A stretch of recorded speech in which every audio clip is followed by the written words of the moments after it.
Hello, I'm Mo. I'm one of the judges for the Portico Sadie Massey Awards this year. And today I am joined by the lovely Catherine Johnson, a novelist and TV, film, radio and video games writer, whose book Queen of Freedom has been shortlisted this year for the Dalek Prize. And I just want to say it's an absolute honour to have you here, Catherine. How are you?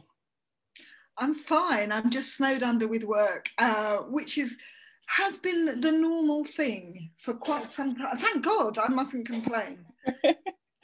Oh no, but I'm glad to hear that you're keeping busy, starting the week off right. So I know I've given people a bit of an intro as to who you are, but in your own words, how would you describe Catherine Johnson?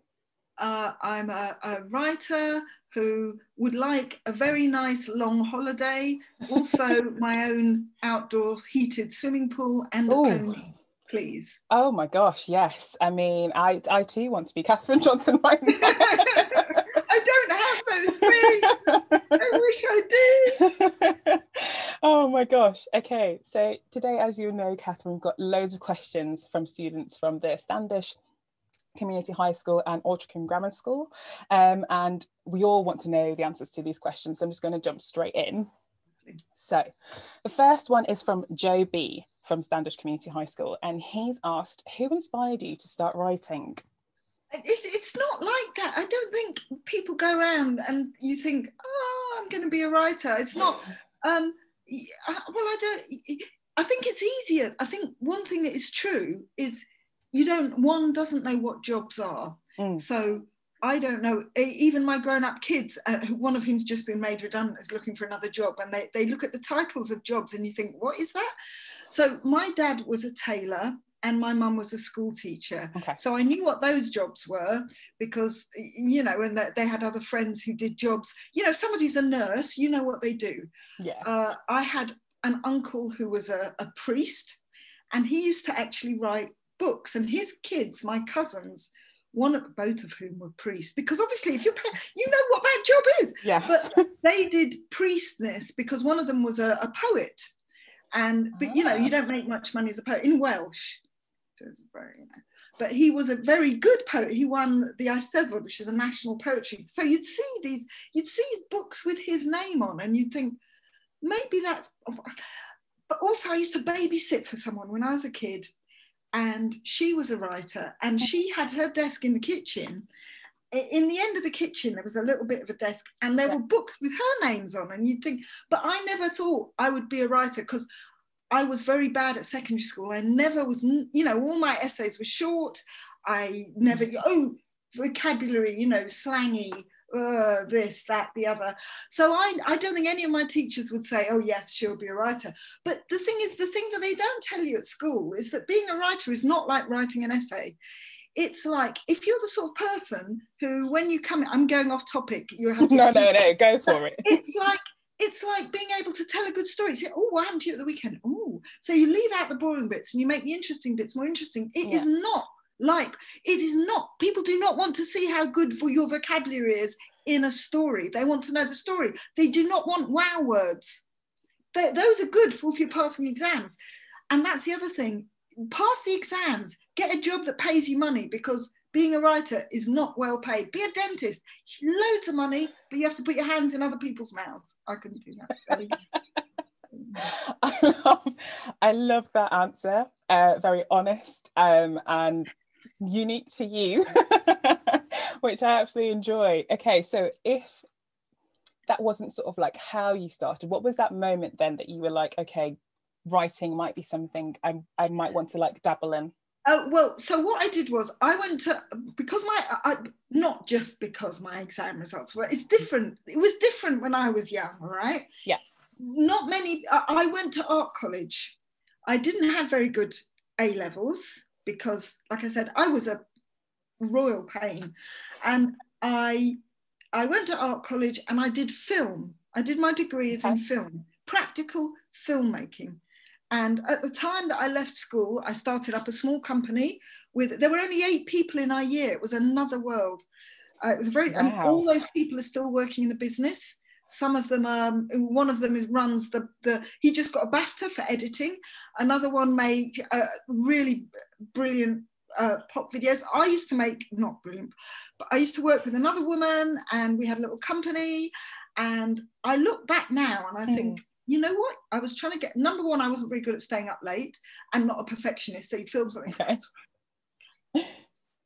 And also I'd want to go home. And I had children quite young, relatively young, in my early 20s. Okay. So I went back to work, and it was boring because I was now in the office. I did not want an office job. So I started pitching ideas, and somebody said, oh, this is a good script, write the script. And I started writing a script. And then I realized I couldn't write it because it was loosely about my parents, and I thought they'd have to watch it, and there was a smoochy thing about that. So then I wrote something else, which was a TV outline, and it was pure luck that somebody said this would make a good book. And I said, are you mad? It's 5 paragraphs. No, it will make a good book. That we know someone starting a very small publisher. This doesn't happen. The small publisher really liked it. I said, I could never write a book. Have you seen how many words are in a book? And they said, no, we think there's something quite nice about your tone. And they sent me on a couple of residentials and held my hand. I wrote one book. I thought, I can do this. I'll write another book.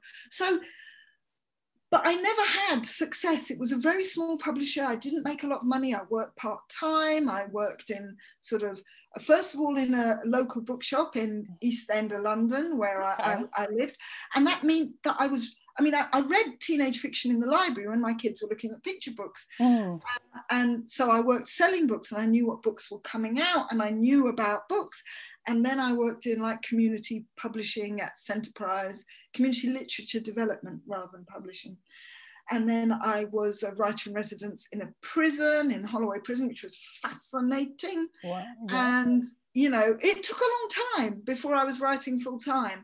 And also at the beginning, I was in a family, so I had support and blah, blah, blah. And now I am completely self-supporting, and, you know, you hope everything will be all right. And I've had a couple of good years. It isn't, I'm waiting for everything to go wrong.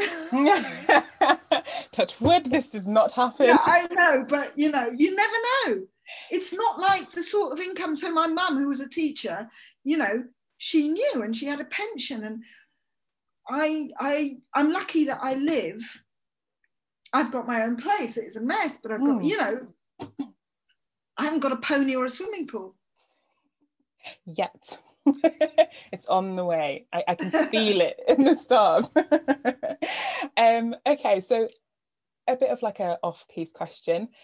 If there was something else that you could be doing on the side, I mean, hopefully nothing does happen with your writing career, but if there was something else that you wanted to do, what would that be? I don't know. I mean, you know, 30 years ago, yes, I would have liked to have been a ballet dancer or some kind of show off, professional show off that didn't involve a lot of work. Actually, ballet dancing, a lot of, I'm joking, really. You know, or horse wrangler, or, but I'm too old now. I don't mind. You know, there's not a lot I could do now, except maybe work in a shop and chat to people. If it wasn't my shop and I didn't have to be worried about whether it was making a living, nothing involved carrying food.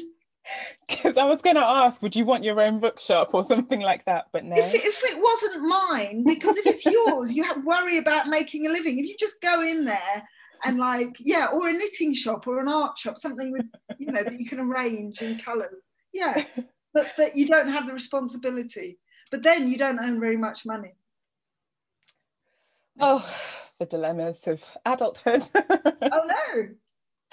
Okay, back to our questions. So we've spoken briefly about you having a career both sort of like in script writing, being a novelist as well. Most of your books do sort of have a very strong tie to history. So one of the questions from Emily S and Georgia T have asked, what inspired you to write historical fiction? Right, well, I didn't, the first sort of 10 years of my writing life, I didn't write historical fiction. What happened was I read this book. I don't know if you can see it. It's called Staying Power. Yeah. And it's the thing is, because I didn't do like an academic degree, I also didn't even do an exam in history, because age 14 in year 9, I got the lowest mark in the whole year. And my father was so upset, he was almost in tears. And I wasn't very good at writing essays on corn laws. But this is really interesting. And also there's biographies of people at the back in London. And I'm mixed race. And the thing about you, when you're not, I'm not from Wales, where my mum's family's from. I'm not from Jamaica. You're Jamaica, you're not. I'm from here. And it felt like there's all that thing, Windrush. My dad actually came in 1947, the year before the Windrush. But Black people have been in this country from at least Roman times, verifiably. And it felt important to me to say there have been people like me in this country for years. And I got so interested in the 18th century. Although my first book was set in 1812, but it's the long 18th century. I found out now, that's what historians called it. And I just got really interested. I started reading things, and you sort of want to go, did you know this? But in the form of a story. So that's how I got interested in history. And, living in London, it's all around you. I don't live in London anymore. Having said that, I live by the seaside in Hastings. And there's a castle. I can see the castle from outside the front of my house. Oh, what a view. It's all there. It's, London, the map of the streets. It's like Roman in the middle. It's basically the Roman, you can see the Roman wall, and it's wonderful. So it's that being all around you I like. Great. I mean, that just sounds very, very fascinating, because Louisa has asked, where do you get your ideas for historical novels? I go to a shop where all writers go. No, you just keep your eyes open, your ears open, you read things, you watch things, you look at things, you listen to other people say stuff, and you think, I once wrote a book because I heard a woman having an argument, because she was a bus driver, and she was having an argument with her daughter, who was a school girl. And we're all on the bus going, so, you keep your eyes open, your ears open. Yeah. I love that. Izzy B has asked, I think you've already answered this, but was it important for you on a personal level to write about Black history and the slave trade? Yeah. So Poppy V has asked, how much research do you do before you begin to write, and how do you do it? Yeah, you need to know, because a book is just a lie, okay? It's a lie with truth in it, truth about how people are, because those truths are truths that stay the same. So because I've read a lot about the 18th century, I'm pretty good on that, and then I'll look up things as I need to go. I'm doing a script now set in Tudor London, and this is I've been working on this period now for 2.5 years, so I know some, but I keep having to go back to my books, or I have to go back to my map to see where I am. If you just spent time doing research, you could just do research forever. So it's characters, it's not just situation.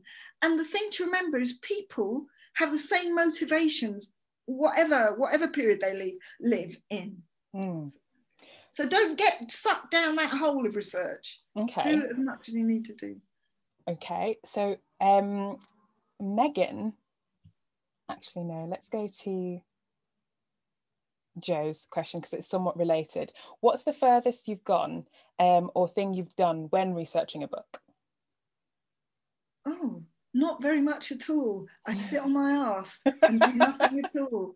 I might go, no, I have been to museums sometimes, but no. Even I did one book set in Paris, and I haven't been to Paris much, but I just had a map of Paris up on the wall, because I couldn't go at the time. So no, not very far. This is great. What have I done? We can all save our money and do as much as we can from where we are. That's not going to come back. And you use things you know about. So for instance, because when I was a kid in Wales, not in London, I used to run errands for a blacksmith. So in a different script, I've put in lots of details of that. You put in stuff you know, so that you make the reality real, even though, although I am old, I'm not 200 years old. Oh, Catherine. Okay, so Violet S has asked, do you suffer with writer's block? What do you take inspiration from and how do you get rid of it? Well, the thing is, if it's your living, if you have writer's block, then you don't eat. So it's all, you know, writer's block is sometimes you don't feel like, the way it feels for me is when I can't do anything, is like, you know, when you're a kid and you've got homework to give in on Monday and it's that Sunday evening and you're like, and you're thinking, I'll get up early and do it in the morning. I'll copy it off that person on the bus. Except you can't do that. And the thing is, so like this thing I'm doing now, which I've got a timetable of, I've got to get this thing in now. I don't have the luxury of having writer's block. I mean, this is what's easy if you're working with on TV, it's a group effort. So you've got lots of people to talk to. If you're doing a book, it's much harder. So I would, if you're working on a story and you get stuck, talk to people about it. Try and get somebody to have a look at bits of it. Read bits of it aloud. Get other people to see if they like it. Not just your friends, but then people who are interested in writing, preferably. Write something else. There's no shame in putting it, unless somebody's waiting for it and you've got to put it in a drawer. Write something else, because if you're not excited by it, when you're young, when you're starting, there's no, you know, try lots of different things. You're going to have to most writers throw lots of things away. You have to. Not everything you write comes out beautifully. It's rubbish. Don't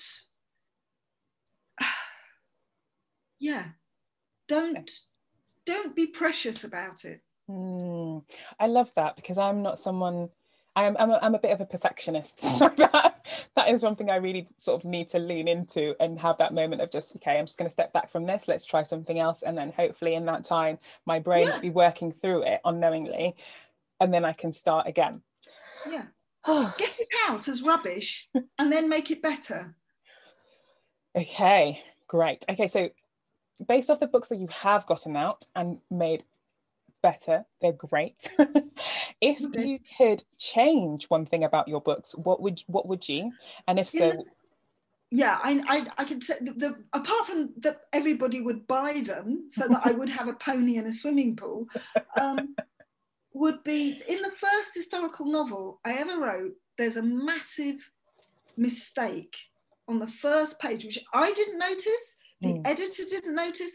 I noticed it when I read it aloud, something, and it's a really clunking, stupid error, because it mentions, it's obviously a nerd's mistake. It mentions a road that wasn't built for another 80 years in London. Maybe you were a prophet at that time when you were. And I really am annoyed by that. Obviously, anything else I could change is that they would be hugely successful, so that I wouldn't have had to do any work ever again, and I would have just been in a field with my pony. We will start this campaign for you, Catherine, don't you worry. And another question that's somewhat related to it. If you could spend a day in one of your books and live as one of the characters, who would you pick and why? So this is from Megan J. I think that'll be very hard, because hopefully in my books people do exciting stuff. I do not like excitement. This is why I'm a writer. This is why I live in my house and do nothing. This is the thing about writers, they're very good at pretending stuff. So all my characters, they have trouble, you know. I mean, there are exciting times and happy times. So maybe I'd be with my characters maybe at the end of some of the books where everything's fine, but also they live in the past, so if they got ill, they're stuffed, you know, they can't have a hot bath, and also they have to wear uncomfortable clothes. So no. Okay. I'd like to be now in my pajamas, you know. I like it. We're still very much living in the present but writing about the past. Great. Okay, so a question from Josh E. This is sort of linking to your career. So how do you go about starting if you're interested in a career in writing? Right, well, what I do first of all is make sure you've got really good science A levels, become a dentist, and write in your in your spare time. I mean, no, the thing is, it's very, that would be great, because then everyone's happy. You've got loads of money, you've got really good teeth, and you know, you've got plenty of time for holidays to write in. It's really difficult now making a long-term living as a writer. I think if you do earn a lot of money from a bestseller, it's really, you know, it's so rare that you'd have to have a lottery ticket. If it's easier to make a living writing scripts because they are better paid than books, but it's really hard to get into. Now, this doesn't mean that you shouldn't. If your heart is set on it, any kind of writing, what you need to do is work out how stories fit together. So if it's film or TV or books, you read them, you enjoy them, and then you think, how did they do that? So you read a lot of stuff. You read really good books and really bad books. You watch really good films and really bad. You watch all sorts of telly. Write the sort of telly you want to write, whether it is, you know, thrillers or whatever, or whatever, or whatever. If you want to make a living, writing soaps is a really good way to start. But you've got to understand them. And if you really hate them and you only want to write something else, well, yeah, try, but then you probably need a job at the same time. It's really hard. I mean, I did a BBC thing.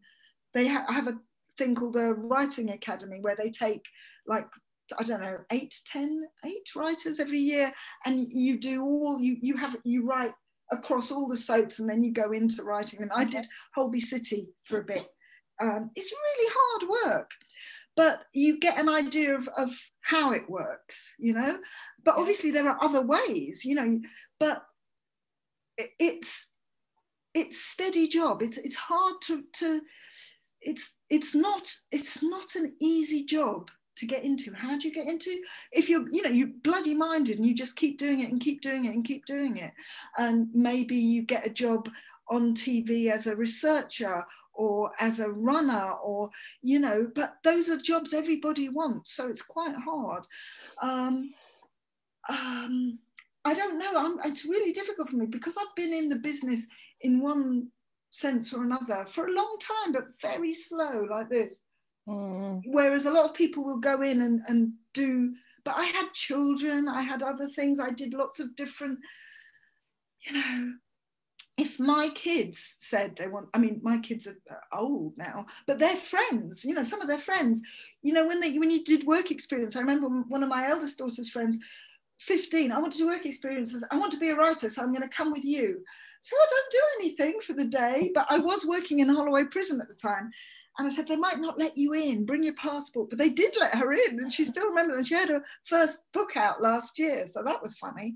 But she's now 33, you know, but she works, she's a civil servant, she's got a day job, you know, so yeah, it's difficult. That doesn't mean you shouldn't do it, but it's difficult. Great. And so you've sort of touched on your sort of TV writing career a bit there. So a question from Spike D has asked, how do you become a screenwriter for films or TV? And someone else has asked, how different is it writing for TV and film to writing books? Right, so writing for, it's collaborative compared with a book, which is great because you can bounce ideas off. I mean, I spent all this morning talking to my script editor, and we're working through the beats of a story together. So it's like, oh yeah, what happened now? Okay, yeah, that's great, we'll do that, you know?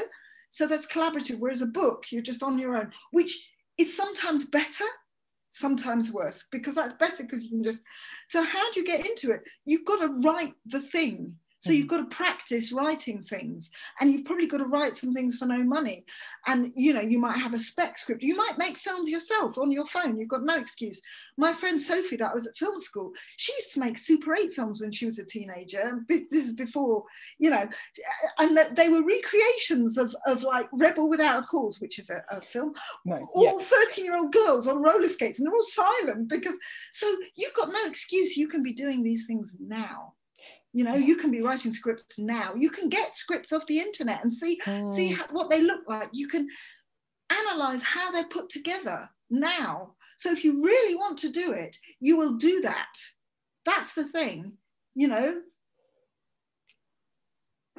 right people while doing your degree in dentistry or law. Or a lot of writers, actually, I know, went to university and did a proper degree and then did it afterwards. I mean, that doesn't mean you shouldn't, but you've got to actually do it. You've got to actually write the script. Yeah. You've got to actually have the, you know, have the ideas, do them. People used to get very, but if I send, ideas do tend to get, it's not stolen, but everybody has the same ideas. But the thing about you, every one of us, is the way we do it is what makes it special. The you-ness of you is what sells the idea. So if you think there are a million different Cinderella stories, the thing that makes yours different is you. So do it. Try some things, write things, watch things, make them. Yeah. Thank you for that, Catherine. And so touching on something else that you do, which is video games. Someone's asked, how do you write for a video game? So that was from Josh, and Eve, Joe and Jess have asked, how is writing for a video game different to writing a book? Right, I have only worked on one game so far, which came out last year. It's called I Am Dead. I am actually a character in it as well. They put me in it. So I say to my kids, when I'm dead, they can go and play, go and say hello to me in the video game.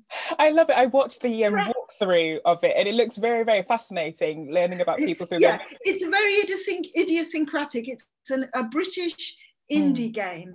So it's not, you know, it's not a shoot 'em up.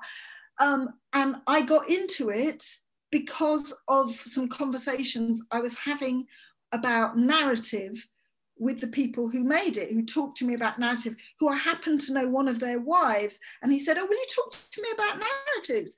So we went to a pub and we talked about narratives, and he went away, and then he said, well, would you help us? Would you, you know, write for it?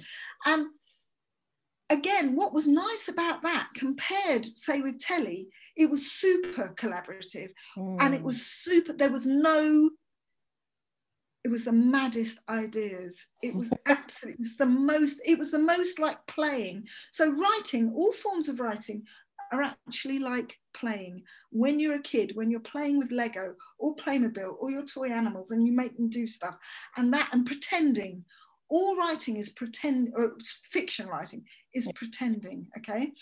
And the thing about a game, and this game in particular, which is about memories and putting people's memories together and death and the culture of this pretend island and what people do on this pretend island, it was sort of, you could do anything and your ideas weren't beaten down. Like if you're in a story conference for a soap, the characters exist. You cannot suddenly suggest ridiculous things because you will lose your job. But with this, that you could suggest anything, you know, oh, what do the sea monsters eat? Toast, of course. If you lived under the sea, you'd want crispy food. Yes. And then you've got a toast shack and then different sorts of toast at the sea. And so it's that kind of ideas. It was less like a traditional computer game. Would I work for another one? If somebody asked me, I would do anything. I write anything for money. If people come to me and say, would you, I generally write anything because I work, I know how I'm going to live for the next 6 months. And then I'm thinking, will something come up? It usually does. I mean, at the moment, got so much work, I cannot move. So yeah, I think it was great fun. The guys were they were brilliant. And there was that thing where there was no hierarchy of ideas, where, you know. Sounds like a dream. Because actually, I had a conversation with somebody. I'm going completely off topic now. It's a sort of Me Too thing. Okay. So, because the film business and the entertainment business in general, just like the world, you know, there's like male gaze and whatever. And I was thinking, and because we were talking about this in the thing about Noel Clarke, and actually it's not just the person, it's the whole industry that enables that. Yeah. In my opinion, and I have fallen foul of this in the past. I've worked on a film and someone said, oh, would you put a sex scene in that? And I think, well, I don't think the story needs it. Oh, no. And you have pressure. And the thing is, the difference between if you're writing a film or something for TV, if you're writing a book, it's less of a problem. Well, Yeah. I think within a book, they would have taken it out. They would have said, your editor would have said, do you need this? And you would have said, well, no, or yes. But you think of shows where they used, like Game of Thrones, for exposition so that you don't get bored. Right. Yeah. But actually for the male gaze, you don't get bored. But actually what you forget, what everything forgets, is that there are usually young people who have to do this. And that's where the difference is. And so I've got completely off topic now. No, it's fine. I mean, it is an issue that is still happening, sadly, everywhere. and yes. So it's something to sort of be aware of and try and find ways to and because I wanted that job, I didn't want them to kick me off that job. Fingers crossed times will change. I do believe that. So we've got about 3 minutes left of our chat. But I'll quickly ask this question from Lauren Kay. And she just wants to know, how are you doing personally in the current circumstances? Well, it's been lockdown. It started off, I found it really hard to work. And I had lots of jobs on. And I found it really hard, that first lockdown, till about May. It was partly a job I didn't really like, I think I was working on. But then I've had loads of TV work, and it's been quite exciting.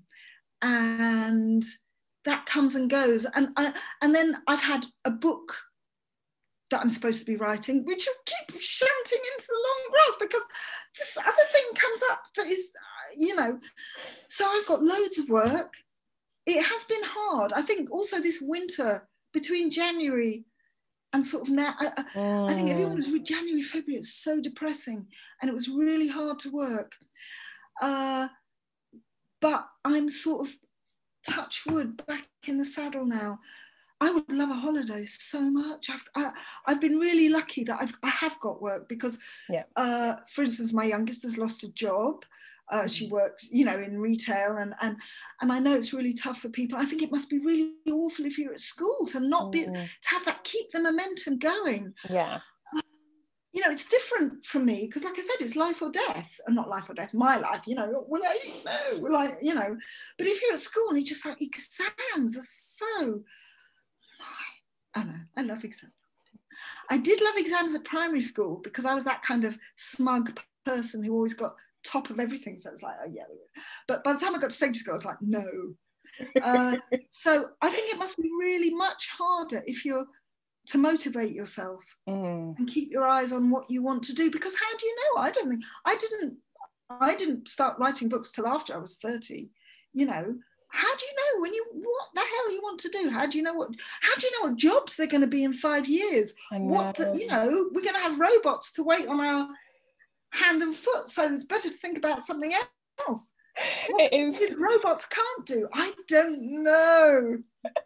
It is a question I ask myself quite regularly because I used to work as a chemical engineer and then a corrosion engineer, and now I'm working in marketing. And you're right about you not necessarily knowing what jobs are out there in the future, and sort of like keeping yourself challenged in that way. And hopefully there'll be things that are exciting, but knowing that you don't necessarily have to be tied to that one thing that you thought you were going to do aged 5. Because I wanted to be a Power Ranger.